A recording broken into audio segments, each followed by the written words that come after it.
Hello ನಮಸ್ಕಾರ, ನಾನು ನಿಮ್ಮ Arpita Abhishek. Welcome back to my YouTube channel.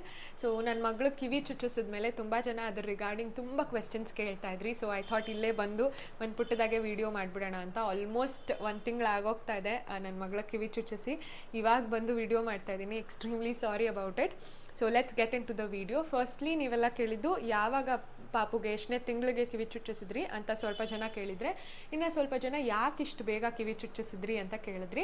So firstly ನಳಿ aunty ನಮಗೆ ಸಜೆಸ್ಟ್ ಮಾಡಿದ್ದು ಆಡ್ ನಂಬರ್ಸ್, ಅಂದರೆ 3rd ಮಂತ್ 5th ಮಂತ್ ಈ ಥರ ನಾವು ಆಡ್ ಮಂತಲ್ಲಿ ಕಿವಿ ಚುಚ್ಚಿಸ್ಬೇಕು ಅಂತ. ಸೊ ನಾವು 5ನೇ ತಿಂಗಳಿಗೆ ಚುಚ್ಚಿಸೋಣ ಅಂತ ಅಂದ್ಕೊಂಡಿದ್ವಿ. ನಾನು ಡಾಕ್ಟರ್ ಸಜೆಷನ್ ಕೇಳಿದಾಗ ಅವ್ರು ಹೇಳಿದ್ದು ಎಷ್ಟು ಬೇಗ ಆಗುತ್ತೋ ಅಷ್ಟು ಬೇಗ ಚುಚ್ಚಿಸಿ, ಬಿಕಾಸ್ ಮಕ್ಳದ್ದು ಬೆಳೀತಾ ಬೆಳೀತಾ ಬೆಳೀತಾ ಅವ್ರಿಗೆ ಕಾನ್ಷಿಯಸ್ಲಿ ಗೊತ್ತಾಗುತ್ತೆ ಎಲ್ಲನೂ. ಸೊ ಕಿವಿ ಚುಚ್ಚಿಸ್ಬೇಕಾದ್ರೂ ಅಷ್ಟೇ, ಅವ್ರಿಗೆ ಒಂದು ಕಿವಿ ನೋವಾದಾಗ ಕೂರೋದು ಸ್ವಲ್ಪ ಕಷ್ಟ ಆಗುತ್ತೆ, ಅಥವಾ ಕಿವಿ ಆಟಾಡ್ತಾ ಕಿತ್ಕೋಬೋದು, ನೆವೆ ಆಗ್ಬೋದು, ಇದೆಲ್ಲ ಆಗುತ್ತೆ. ಸೊ ಹಾಗಾಗಿ ಚಿಕ್ಕ ವಯಸ್ಸಿದ್ದಾಗೆ ಚುಚ್ಚಿಸ್ಬಿಡಿ ಅಂತ ಹೇಳಿದ್ರು. So we thought 3rd month is too early, so 5th month ಚುಚ್ಚಿಸೋಣ ಅಂತ. 5th ಮಂತ್ ಅಂದರೆ 4 ತಿಂಗಳು ತುಂಬಿದ ತಕ್ಷಣ 5ನೇ ತಿಂಗಳಿಗೆ ಬೀಳುತ್ತಲ್ಲ ಆ ತಿಂಗಳಲ್ಲಿ ಚುಚ್ಚಿಸ್ಬೇಕು ಅಂತ. ಸೊ ಅಕ್ಟೋಬರ್ 26 ನಮ್ಮ ಪಾಪುಗೆ 4 ಮಂತ್ಸ್ ಕಂಪ್ಲೀಟ್ ಆಯಿತು. ಸೊ ಅಕ್ಟೋಬರ್ 29 ಅಂದರೆ 2 ದಿನ ಆದಮೇಲೆ 3ನೇ ದಿನ ದಂತರಾಸಿತ್ತು. It is an auspicious day, ನೆನಪು ಇರುತ್ತೆ ನಮಗೆ ಅಂತ ಹೇಳ್ಬಿಟ್ಟು ನಾವು ಅಕ್ಟೋಬರ್ 29 ನಮ್ಮ ಪಾಪುಗೆ ಕಿವಿ ಚುಚ್ಚಿಸಿದ್ದು. ಸೊ ನೆಕ್ಸ್ಟ್ ಬಂದ್ಬಿಟ್ಟು ಟ್ರೆಡಿಷ್ನಲ್ ಮೆಥಡಲ್ಲಿ ಚುಚ್ಚಿಸಿದ್ರ ಗನ್ ಶಾಟ್ ಮಾಡಿದ್ರ ಅಂತ. ಸೊ ನಾವು ಗನ್ ಶಾಟ್ ಆಪ್ಟ್ ಮಾಡ್ಕೊಂಡ್ವಿ. ನಾನು ಆ್ಯಕ್ಚುಲಿ ಫಸ್ಟ್ ಅಂದ್ಕೊಂಡಿದ್ದು ಟ್ರೆಡಿಷ್ನಲ್ ಮೆಥಡಲ್ಲೇ ಕಿವಿ ಚುಚ್ಚಿಸೋಣ, ನನಗೆ ಅದೊಂಥರ ಶಾಸ್ತ್ರ ಎಲ್ಲ ಮಾಡಬೇಕು, ಫೋಟೋಸ್ ಶೂಟ್ ಎಲ್ಲ ಮಾಡಬೇಕು ಅಂತ ಆಸೆ ಇತ್ತು. But then later Abhi suggest ಮಾಡಿದ್ದು ಇಲ್ಲ ಗನ್ ಶಾಟ್ ಮಾಡಿಸ್ಬಿಡೋಣ, ಬಿಕಾಸ್ ಟೆಕ್ನಾಲಜಿ ಬೆಳೀತಾ ಬೆಳೀತಾ ಬೆಳೀತಾ ಎಲ್ಲದಕ್ಕೂ ಒಂದು ರೀಸನ್ ಇದೆ. ಸುಮ್ಮನೆ ಮಗುಗೆ ಅಷ್ಟೊಂದು ನೋವು ಕೊಟ್ಟು ಹಿಂಸೆ ಕೊಟ್ಟು ಮಾಡೋದಕ್ಕಿಂತ ಈಸಿಯಾಗಿ ಆಗುತ್ತಲ್ವ, ಇದನ್ನೇ ಮಾಡೋಣ ಅಂತ ಸಜೆಸ್ಟ್ ಮಾಡ್ದೆ. ಸೊ ಡಾಕ್ಟರ್ನ ಕೇಳಿದಾಗ ಅವರು ಅದೇ ಹೇಳಿದ್ದು, ಬೋತ್ ಆರ್ ಬೆಟರ್, ನೀವು ಯಾವ್ದು ಬೇಕೋ ನೀವು ಚೂಸ್ ಮಾಡಿ ಅಂತ ಹೇಳಿದ್ರು. ಸೊ ಐ ಥಾಟ್ ಓಕೆ, ಯಾಕೆ ಪಾಪ ನೋವೆಲ್ಲ ಕೊಟ್ಟು ಮಾಡಿಸೋದು, ಈಸಿಯಾಗೆ ಮಾಡೋಣ ಅಂತ ಅಂದ್ಬಿಟ್ಟು ಗನ್ ಶಾಟ್ ಆಫ್ ಮಾಡ್ಕೊಂಡ್ವಿ. ಸೊ ಮೂರನೇದು ಎಲ್ಲಿ ಕಿವಿ ಚುಚ್ಚಿಸಿದ್ದು ಅಂತ. ಸೊ ನಾವು ಮನೆಯಲ್ಲೇ ನಮ್ಮ ಮನೆಗೆ ಕರೆಸಿ ಕಿವಿ ಚುಚ್ಚಿಸಿದ್ದು. ಸೊ ಎಲ್ಲಿ ಅಂದರೆ Cloud9 ಹಾಸ್ಪಿಟಲ್ ಅವರೇ, ನಾನು ಎಲ್ಲಿ ಪಾಪುಗೆ ಬರ್ತ್ ಕೊಟ್ಟೆ, ಸೊ ಹಾಸ್ಪಿಟಲ್ ಅವರೇ ಕಿವಿ ಚುಚ್ಚಿಸ್ತಾರೆ. ಇಯರ್ ಪಿಯರ್ಸಿಂಗ್ ಆಪ್ಷನ್ ಇದೆ ಅವ್ರ ಹತ್ರ. ಸೊ ನಾನು ಪ್ರೆಗ್ನೆನ್ಸಿ ಟೈಮಲ್ಲಿ ಚೆಕಪ್ಗೆ ಹೋಗುವಾಗೇ ಅಲ್ಲಿ ಎಂಟ್ರೆನ್ಸಲ್ಲಿ ರಿಸೆಪ್ಷನಲ್ಲೇ ಬೋರ್ಡ್ ಹಾಕಿದ್ರು. ಸೊ ಅವಾಗೆ ಎಲ್ಲ ನೋಡ್ತಿರ್ತಿದ್ದೆ. ಸೊ ಐ ಥಾಟ್ ಓಕೆ ಅಂತ. ಆ್ಯಂಡ್ ಅವರು ಕೂಡ ಫಾಲೋಅಪ್ಸ್ ಮಾಡ್ತಿರ್ತಾರೆ, ಫಾಲೋಅಪ್ ಮಾಡಿ ಈ ಥರ ಇಯರ್ ಪಿಯರ್ಸಿಂಗ್ ಇದೆ ಬೇಕಾ, ಬುಕ್ ಮಾಡ್ಕೊತೀರಾ ಅಂತೆಲ್ಲ ಕೇಳ್ತಿದ್ರು. ಸೊ ಹಂಗೆ ಕೇಳುವಾಗ ಐ ಸೆಡ್ ಬುಕ್ ಮಾಡ್ತೀವಿ ಅಂತ. ಸೊ ಅಲ್ಲಿ 2 ಆಪ್ಷನ್ ಇದೆ. ಒಂದು, ನೀವು ಹಾಸ್ಪಿಟಲ್ಗೆ ಹೋಗಿ ಕಿವಿ ಚುಚ್ಚಿಸ್ಬೋದು. ಸೊ ನೀವು ಆ ಥರ ಏನಾದರೂ ಮಾಡಬೇಕಂತ ಅಂದರೆ ಫಸ್ಟು ನಿಮಗೆ, ನೀವು ಯಾರಾದರೂ ನೀವು Cloud9 ಹಾಸ್ಪಿಟಲಲ್ಲೇ ನಿಮ್ಮ ಮಗು ಹುಟ್ಟಿರಬೇಕು ಅನ್ನೋ ನೆಸೆಸಿಟಿ ಏನಿಲ್ಲ, ಯಾರಾದರೂ ಹೋಗಿ ಕಿವಿ ಚುಚ್ಚಿಸ್ಬೋದು.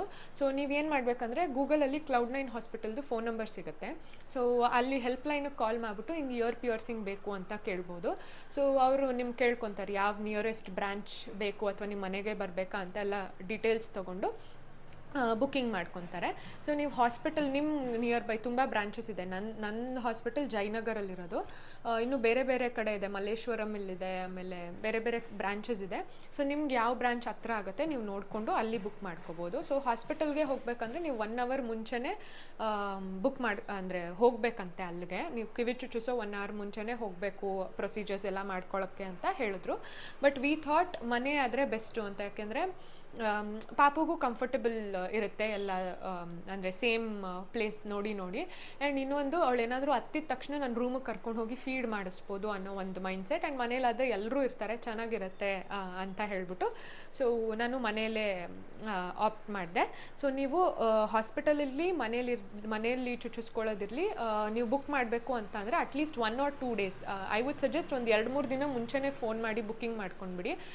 ಬಿಕಾಸ್ ಹಿಂದಿನ ದಿನ ಮಾಡಿದ್ರೆ ಆಮೇಲೆ ನೆಕ್ಸ್ಟ್ ಡೇ ಏನಾದರೂ ಬುಕ್ಕಿಂಗ್ಸ್ ಇಲ್ಲ ಅಂತ ಅಂದರೆ ನಿಮಗೆ ಬೇಜಾರಾಗ್ಬೋದು. ನೀವೇನಾದರೂ ಒಂದು ಸ್ಪೆಸಿಫಿಕ್ ಡೇಟ್ ಅಂತ ಇದೆ ಅಂತ ಅಂದರೆ ಒಂದು 2-3 ದಿನ ಮುಂಚೆನೇ ಕಾಲ್ ಮಾಡಿ ಅವ್ರಿಗೆ ಬುಕ್ಕಿಂಗ್ಸ್ ಮಾಡ್ಕೊಳ್ಳಿ. ಸೊ ಈ ಥರ ನಾನು ಬುಕ್ಕಿಂಗ್ ಮಾಡಿಕೊಂಡು ನಾನು ನಮ್ಮ ಮನೆಗೆ ಬಂದು ಮಾಡೋ ಥರ 29th ಬುಕ್ ಮಾಡ್ಕೊಂಡಿದ್ದು. So procedure next stud selection. So ನಾನು ಯಾವ ಸ್ಟಡ್ಸ್ ಚೂಸ್ ಮಾಡಿದೆ, ಯಾಕೆ ಚೂಸ್ ಮಾಡಿದೆ ಅಂತ. ಇನ್ಫ್ಯಾಕ್ಟ್ ನಾನು ಹೇಳಿದೆ ಅಲ್ವಾ, ಪ್ರೆಗ್ನೆಂಟ್ ಇರುವಾಗೆ ನಾವು ಅಲ್ಲಿ ಹೋಗುವಾಗ ರಿಸೆಪ್ಷನಲ್ಲಿ ಒಂದು ಬೋರ್ಡ್ ಹಾಕಿದ್ರು ಎಲ್ಲ ಸ್ಟಡ್ಸ್ ಇರೋದು. ಸೊ ಅಲ್ಲಿ ಹೋದಾಗೆ ನಾನು ಆವಾಗಲೇ ಒಂದು ಫೋಟೋ ತೊಗೊಂಡು ಬಂದುಬಿಟ್ಟಿದ್ದೆ. ಅದರಲ್ಲಿ 2 ಸ್ಟಡ್ದು ಆಪ್ಷನ್ ಇತ್ತು, ಒಂದು ಸ್ಟೋನ್ ಇರೋದು, ಇನ್ನೊಂದು ಈ ಥರ ಪ್ಲೇನ್ ಗುಂಡು. ನಾನು ಯಾಕೆ ಇದೇ ನನಗಿಷ್ಟ ಆಯಿತು ಅಂತ ಅಂದರೆ, ನಾನು ಪ್ರೆಗ್ನೆನ್ಸಿಲಿ ಒಂದು ಪಾಪು ಫೋಟೋ ಇಟ್ಕೊಂಡು ಯಾವಾಗೂ ನೋಡ್ತಾ ಇದ್ದೆ, ಚೆನ್ನಾಗಿ ಅಂದರೆ ನನ್ನ ಮಗುನೂ ಹೀಗೆ ಗುಂಡ್ಗುಂಡಕ್ಕೆ ಹೆಲ್ದಿಯಾಗಿ ಚೆನ್ನಾಗಿರಬೇಕು ಅಂತ. ಆ ಮಗುಗೂ ಕೂದಲೆಲ್ಲ ಸಖತ್ತಾಗಿತ್ತು. ಆ್ಯಂಡ್ ಆ ಮಗು ಕಿವಿಲಿ ಇದೇ ಗುಂಡು ಸ್ಟಡ್ ಇದ್ದಿದ್ದು, ಗೋಲ್ಡ್ ಸ್ಟಡ್ಡು.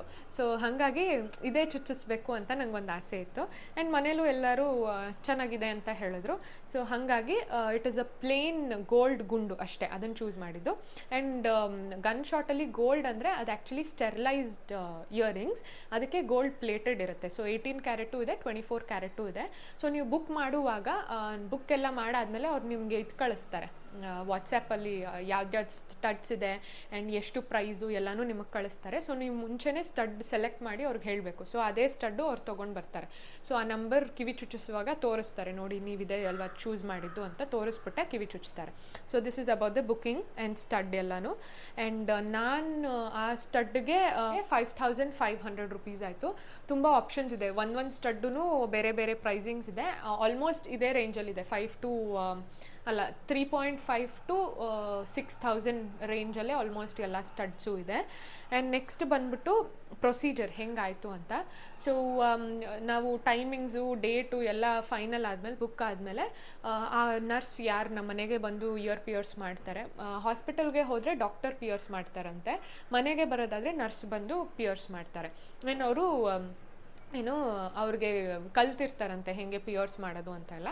ಸೊ ನಮ್ಮನೆಗೆ ನರ್ಸ್ ಯಾರು ಬರ್ತಾರೆ ಅವ್ರದ್ದು ನಂಬರ್ ಕೂಡ ನನಗೆ ಶೇರ್ ಮಾಡಿದ್ರು. ಸೊ ಅವರು ವಾಟ್ಸಪ್ಪಲ್ಲಿ ಕಾಂಟ್ಯಾಕ್ಟಲ್ಲಿದ್ದರು, ಇಷ್ಟೊತ್ತಿಗೆ ಬರ್ತೀನಿ, ಲೊಕೇಶನ್ ಕಳಿಸಿ, ಇದೆಲ್ಲ ಕಾಂಟ್ಯಾಕ್ಟಲ್ಲಿದ್ದರು. ಆ್ಯಂಡ್ ಲಕ್ಕಿಲಿ ನಮ್ಮ ಮನೆಗೆ ಬಂದಿದ್ದು ಪ್ರಿಯಾಂಕಾ ಅಂತ, Cloud9 ಹಾಸ್ಪಿಟಲ್ ಅವರು. ಸೊ ಅವರೇ ನಾವು ಪೀಡಿಯಾಟ್ರಿಷಿಯನ್ ಯಾರು ನಾವು ಹೋಗ್ತೀವಿ ಹಾಸ್ಪಿಟಲಲ್ಲಿ, ಆ ಡಾಕ್ಟರ್ ಜೊತೆ ಒಂದು ನರ್ಸ್ ಇರ್ತಾರಲ್ವ, ಅದೇ ನರ್ಸೇ ನಮ್ಮ ಮನೆಗೂ ಕಿವಿ ಚುಚ್ಚಕ್ಕೆ ಬಂದಿದ್ದು. ಸೊ ಅವರು ನಾವು 11 o'clock ಬೆಳಗ್ಗೆ ಬುಕ್ಕಿಂಗ್ ಮಾಡಿದ್ದು. ಆಲ್ಮೋಸ್ಟ್ 11:15 ಹಾಗೆ ಒಂದು 10-15 ನಿಮಿಷ ಆ ಕಡೆ ಈ ಕಡೆ ಬಂದರು. ಸೊ ಬಂದು ಫಸ್ಟು ಅಂದರೆ ಅವ್ರು ಹೇಳಿದರು ಚೆನ್ನಾಗೆ ಫೀಡ್ ಮಾಡಿಸಿ ಮಗುಗೆ ಅಂತ. ಸೊ ಫೀಡ್ ಮಾಡಿಸಿದ್ದೆ, ಅವಳು ಮಲಗಿದ್ಲು. ಸೊ ಫಸ್ಟ್ ಏನು ಮಾಡ್ತಾರೆ, ನಮ್ಮಿಂಗ್ ಕ್ರೀಮ್ ಹಾಕ್ತಾರೆ ಕಿವಿಗೆ. ಸೊ ಅದು ಹಾಕಿದಾಗ ಏನಾಗುತ್ತೆ, ಬರೀ ಔಟರ್ ಲೇಯರ್, ನಾನು ಅವ್ರನ್ನ ಕೇಳಿದೆ ಪೂರ್ತಿ ನಮ್ಮಾಗುತ್ತಾ ಅಂತ, ಇಲ್ಲ ಬರೀ ಮೇಲ್ಗಡೆ ಸ್ಕಿನ್ ಲೇಯರ್ ಮಾತ್ರ ನಮ್ಮಾಗುತ್ತೆ, ಬಟ್ ಒಳಗಡೆ ಎಲ್ಲ ಅವ್ರಿಗೆ ಪೇಯ್ನ್ ಆಗೇ ಆಗುತ್ತೆ ಏನೇ ಮಾಡಿದ್ರು ಅಂತ ಹೇಳಿದ್ರು. ಸೊ 15 ನಿಮಿಷ ಒಂದು ನಮ್ಮಿಂಗ್ ಕ್ರೀಮ್ ಜೆಲ್ ಹಾಕ್ಬಿಟ್ಟು 15 ನಿಮಿಷ ಬಿಡ್ತಾರೆ. ಸೊ ಅಷ್ಟು ನೋವು ಆಗಲ್ಲ ಮಕ್ಕಳಿಗೆ, ಗೊತ್ತಾಗಲ್ಲ ಗನ್ ಶಾಟ್ ಮಾಡಿದಾಗ ಅಂತ. ಸೊ 15 ಮಿನಿಟ್ಸ್ ಅದು ಹಾಕಿಬಿಟ್ಟಿದ್ರು, ಅವಳು ಹಾಗೆ ನಿದ್ದೆನೇ ಮಾಡ್ತಾಯಿದ್ಲು. ಅದಾದಮೇಲೆ ನೀಟಾಗಿ ಅದನ್ನು ತೆಗೆದ್ಬಿಟ್ಟು ನಮ್ಮಿಂಗ್ ಕ್ರೀಮೆಲ್ಲ ತೋರಿಸ್ತಾರೆ ಎಲ್ಲಿ ಚುಚ್ಚಬೇಕು ಅಂತ. ಸೊ ಅವ್ರು ನಮಗೆ ಸಜೆಸ್ಟ್ ಮಾಡಿದ್ದು ಆದಷ್ಟು ಟುವರ್ಡ್ಸ್ ದಿ ಫೇಸ್ ಇದ್ದರೆ ಒಳ್ಳೆಯದು ಕಿವಿ ಚುಚ್ಚಿಸುವಾಗ ಅಂತ. ಸೊ ಯೂಶಲಿ ಎಲ್ಲರಿಗೂ ಕಿವಿ ಚುಚ್ಚೋರಿಗೆ ಇದೆಲ್ಲ ನಾಲೆಡ್ಜ್ ಇರುತ್ತೆ. ಸೊ ನೀಟಾಗಿ 2 ಕಡೆ ಮಾರ್ಕ್ ಮಾಡಿಬಿಟ್ಟು ತೋರಿಸಿದ್ರು ಕರೆಕ್ಟ್ ಇದೆಯಾ ಏನು ಅಂತ. ಒನ್ಸ್ ವಿ ಸೆಡ್ ಎಸ್, ನಾನೇ ಪಾಪುನ ಕೂರಿಸ್ಕೊಂಡಿದ್ದೆ ನನ್ನ ತೊಡೆ ಮೇಲೆ. ಅವಳ ಕೈಗೆ ಅವಳ ಫೇವ್ರೆಟ್ ಟಾಯ್ ಕೊಟ್ಬಿಟ್ಟಿದ್ವಿ, ಪಿಗ್ಗಿ ಇದೆ ಅವಳ ಫೇವ್ರೆಟ್ ಗೊಂಬೆ. ಸೊ ಅದನ್ನು ಕೊಟ್ಟು ಕೂರಿಸಿದ್ದೆ. ಅವಳು ಆಟಾಡ್ತಾ ಇದ್ಲು, ಈ ಕಡೆ ಬಂದು ಪಟ್ ಅಂತ ಹೊಡೆದ್ರು. ಟು ಬಿ ವೆರಿ ಹಾನೆಸ್ಟ್, ನನ್ನ ಮಗಳು ಕುಯ್ ಅಂದಿಲ್ಲ, ಅವಳಿಗೆ ಗೊತ್ತೇ ಆಗಲಿಲ್ಲ. ಫಸ್ಟ್ ಕಿವಿ ಚುಚ್ಚಿದ್ದು ರೈಟ್ ಸೈಡ್ ಚುಚ್ಚಿದ್ರು ಫಸ್ಟು. ಅವಳಿಗೆ ಒಂಚೂರು ಗೊತ್ತಾಗಿಲ್ಲ, ಅವಳು ಪಾಡಿಗೆ ಅವಳು ಆಟಾಡ್ಕೊಂಡಿದ್ಲು. ನಾವೇ ಶಾಕ್ ಆಗೋದ್ವಿ. ನಾನು ಆ್ಯಕ್ಚುಲಿ ಪ್ರಿಪೇರ್ ಆಗಿದ್ವಿ ಮನೇಲಿ, ಅಂದರೆ ಅವಳೇನಾದರೂ ಹತ್ಬಿಟ್ರೆ ಓಡೋಗ್ಬಿಟ್ಟು ಹಾಲು ಕುಡಿಸ್ಬಿಟ್ಟು ತೊಗೊಂಡು ಬಂದು ಆಮೇಲೆ ಈ ಕಡೆ ಕಿವಿ ಚುಚ್ಚಿಸೋಣ ಒಂದೇ ಸತಿ, ಬೇಡ ಹೀಗೆಲ್ಲ ಅಂದ್ಕೊಂಡಿದ್ರೆ ಬೇಡ, ಒಂಚೂರು ರಿಯಾಕ್ಟ್ ಮಾಡಿಲ್ಲ. ಸೊ ಸಿಕ್ಕಾಬಟ್ಟೆ ಖುಷಿ ಆಗೋಯ್ತು. ಆಮೇಲೆ ಲೆಫ್ಟ್ ಸೈಡ್ ಚುಚ್ಚಿದ್ರು ಪಟ್ ಅಂತ, ಅದಾಗಿ ಮತ್ತೆ ಈ ಓಲೆ ಇನ್ಸರ್ಟ್ ಮಾಡಿಕೊಂಡು ಈ ಕಡೆ ಚುಚ್ಚಿದ್ರು. ಸೊ ಲೆಫ್ಟ್ ಸೈಡ್ ಚುಚ್ಚಿದಾಗ ಸ್ವಲ್ಪ ಲೈಕ್ 1 ನಿಮಿಷ ಹತ್ಲು, ನಾಟ್ ಇವನ್ 1 ಮಿನಿಟ್ ಅಂದ್ಕೊಳ್ಳಿ, 1 ನಿಮಿಷ ಹತ್ಲು. ಅದಾದಮೇಲೆ ಅವಳ ಪಾಡಿಗೆ ಅವಳು ಸರಿ ಹೋದ್ಲು, ನಗ್ನಗ್ತಾ ಆರಾಮಾಗಿದ್ಲು. ಅವರೂ ಎಲ್ಲ ಎತ್ಕೊಂಡು ಗೊಂಬೆ ಥರ ಇದೆ ಅಂತ ಫೋಟೋ ಎಲ್ಲ ತೆಗೆಸ್ಕೊಂಡ್ರು ಪಾಪು ಜೊತೆ. ಆ್ಯಂಡ್ ಅವ್ರು ಏನೇನು, ಆ್ಯಂಡ್ ಅವರೇ ಒಂದು ಪೇಪರ್ ಶೀಟ್ ಕೊಡ್ತಾರೆ ಏನೇನೆಲ್ಲ ಗೈಡ್ಲೈನ್ಸ್ ಫಾಲೋ ಮಾಡಬೇಕು ಅಂತ. ಸೊ ಆ್ಯಂಡ್ ನಮಗೂ ಕೂಡ ಹೇಳಿದ್ರು, ಏನೇನು ಹೇಳಿದ್ರು ಅಂತ ಅಂದರೆ, ಒಂದು ಡ್ರಾಪ್ ಕೊಟ್ಟಿದ್ರು, ಅವರೇ ಡ್ರಾಪ್ಸ್ ಕೊಟ್ಬಿಟ್ಟು ಹೋದರು. ಸೊ ಟ್ವೈಸ್ ಅ ಡೇ, ದಿನಕ್ಕೆ 2 ಸತಿ ಈ ಡ್ರಾಪ್ಸ್ನ ಹಾಕಬೇಕು ಅಂತ ಹೇಳಿದ್ರು, ಬೆಳಗ್ಗೆ 1 ಸತಿ, ರಾತ್ರಿ 1 ಸತಿ. ಆ್ಯಂಡ್ ಯಾವಾಗ ಸ್ನಾನ ಮಾಡಿಸ್ತೀರಾ ಅಥವಾ ನೀರು ಬೀಳುತ್ತೆ ಅವಾಗೆಲ್ಲನೂ ಇದನ್ನು 1 ಸತಿ ಸತಿ ಹಾಕಬೇಕು ಡ್ರಾಪ್ಸು ಅಂತ ಹೇಳಿದ್ರು, ಸೊ ದ್ಯಾಟ್ ಇನ್ಫೆಕ್ಷನ್ ಏನೂ ಆಗಲ್ಲ ಅಂತ. That is one thing. And ಎರಡನೇದು ಅವ್ರು ಹೇಳಿದ್ದು ಆದಷ್ಟು ಕಿವಿ ಡ್ರೈ ಆಗಿಡಿ ಅಂತ. ಸೊ ಸ್ನಾನ ಆಗಿದ ತಕ್ಷಣ ಬಟ್ಟೆಲಿ ಡ್ಯಾಬ್ ಮಾಡಿಬಿಡಿ ಅಥವಾ ಕಾಟನಲ್ಲಿ ವೈಪ್ ಮಾಡಿ ಡ್ರೈ ಇಟ್ಕೊಳ್ಳಿ ಅಂತ ಹೇಳಿದ್ರು. ಸೊ ನಾನೇನು ಮಾಡ್ತಾಯಿದ್ದೆ, ಸ್ನಾನ ಮಾಡಿಸಿ ಬಂದಿದ್ದ ತಕ್ಷಣ ಅಲ್ಲಿ ಅದೇ ಕಾಟನ್ ಅಥವಾ ಮಸ್ಲಿನ್ ಟವಲ್ ಇರುತ್ತೆ ಅಲ್ವಾ, ಟವಲಲ್ಲೇ ಒಂಚೂರು ಹಿಂಗೆ ಡ್ಯಾಬ್ ಮಾಡಿಬಿಟ್ಟು ಆ ಡ್ರಾಪ್ಸ್ ಹಾಕ್ಬಿಡ್ತಾಯಿದ್ದೆ. ಆ್ಯಂಡ್ ಇದನ್ನು ಒಂದು ವಾರ ಹಾಕಿ ಅಂತ ಹೇಳಿದ್ರು. ನಾನು ಒಂದು ವಾರ ಹಾಕಿ ಸ್ಟಾಪ್ ಮಾಡಿಬಿಟ್ಟೆ. ಆ್ಯಂಡ್ ಎರಡನೇದು ಅವ್ರು ಹೇಳಿದ್ದು 3 to 4 days ತಲೆ ಸ್ನಾನ ಮಾಡಿಸ್ಬೇಡಿ ಅಂತ ಹೇಳಿದ್ರು. ಸೊ ನಾನು ಆ್ಯಕ್ಚುಲಿ ಅವತ್ತು ಯಾಕೋ ನಾನು ಯೂಶ್ವಲಿ ಲೈಟ್ ಹಾಕ್ಕೊಳ್ಳಲ್ಲ, ಬಟ್ ಇವತ್ತು ಕತ್ಲೆ ಇದೆ ಅಂದ್ಬಿಟ್ಟು ಲೈಟ್ ಹಾಕಿದ್ದೀನಿ, ಅದು ಆಟ ಆಡ್ತಾ ಇದೆ. ಎನಿವೇಸ್ ಸಂಜೆ ಆಗೋಗಿದೆ ಅಂತ. ಸೊ ಏನು ಹೇಳಿದೆ, ತಲೆ ಸ್ನಾನ 3 to 4 days ಮಾಡಿಸ್ಬೇಡಿ ಅಂತ ಹೇಳಿದ್ರು. ಬಟ್ ನೆಕ್ಸ್ಟ್ ಡೇನೇ ಇದಿತ್ತಲ್ವಾ, ಏನದು ದೀಪಾವಳಿ ಇತ್ತು. ಸೊ ಎನಿವೇಸ್ ಅವಳು ಫುಲ್ ಸರಿ ಹೋಗಿತ್ತು, ಅವಳಿಗೆ ರಕ್ತ ಬರೋದು ಅಥವಾ ಗಾಯ ಆಗೋದು ಏನೂ ಆಗಿಲ್ಲ. ಸೊ ನಾವು ನೆಕ್ಸ್ಟ್ ಡೇನೇ ತಲೆ ಸ್ನಾನ, ಅವತ್ತಿನ ದಿನ ತಲೆ ಸ್ನಾನ ಮಾಡಿಸಿದ್ದೆ ಕಿವಿ ಚುಚ್ಚಿಸೋ ದಿನ. ಸೊ 1 day ಗ್ಯಾಪ್ ಬಿಟ್ಟು ಅದರ ನೆಕ್ಸ್ಟ್ ಡೇ ಮತ್ತೆ ಕಿವಿ ಚುಚ್ಚಿಸಿದ್ದು. ಸೊ ಅವಳಿಗೇನೂ ಪ್ರಾಬ್ಲಮ್ ಆಗಿಲ್ಲ, ಆರಾಮಾಗಿದ್ಲು. ಆ್ಯಂಡ್ ಇಷ್ಟೇ ಅವ್ರು ಹೇಳಿದ್ದು, ಇನ್ನೇನು ಹೇಳಿಲ್ಲ. So this is about her ear piercing. It was very smooth, ಈಸಿಯಾಗಾಯಿತು. ಆ್ಯಂಡ್ ಇವಾಗ ನಾನು ಹೇಳ್ದಂಗೆ ಆಲ್ಮೋಸ್ಟ್ 1 ತಿಂಗಳು ಆಗೋಗ್ತಾ ಇದೆ. ಆ್ಯಂಡ್ ಅವಳಿಗೆ ಯಾವುದೇ ಥರದ ಗಾಯ ಇಚ್ಚಿಂಗ್ ಏನೂ ಆಗಿಲ್ಲ. ಇಟ್ ವಾಸ್ ವೆರಿ ಸೇಫ್, ಸಕ್ಕತ್ತಾಗಿದ್ದಾಳೆ. ಆ್ಯಂಡ್ ಮುದ್ದಾಗಿ ಕಾಣಿಸ್ತಾ ಇದೆ ಓಲೆ. ಆ್ಯಂಡ್ ಅವ್ರು ಹೇಳಿದ್ದು ಆಫ್ಟರ್ 1 month ಅಥವಾ 3 months ನೀವು ಅದನ್ನು ಚೇಂಜ್ ಮಾಡ್ಕೋಬೋದು ಓಲೆ ಅಂತ ಹೇಳಿದ್ರು.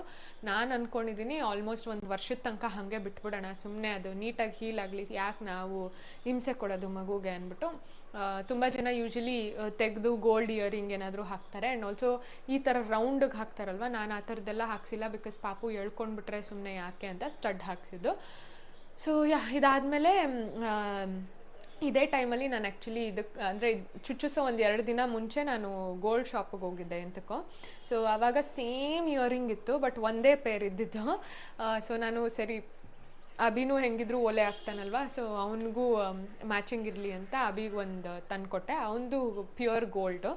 ಆ್ಯಂಡ್ ನನಗೂ ಒಂದು ಹೇಳ್ಬಿಟ್ಟು ಬಂದಿದ್ದೀನಿ. ಅವ್ರಿನ್ನೂ ಮರ್ತೋಗ್ಬಿಟ್ಟಿದ್ರಂತೆ, ಮೊನ್ನೆ ಕಾಲ್ ಮಾಡಿಬಿಟ್ಟು ಮತ್ತೆ ರಿಮೈಂಡ್ ಮಾಡಿದೆ ನಾನು, ಅದಕ್ಕೆ ನೋಡಿ ಓಲೆನೇ ಹಾಕ್ಕೊಂಡಿಲ್ಲ ಆವತ್ತಿಂದ.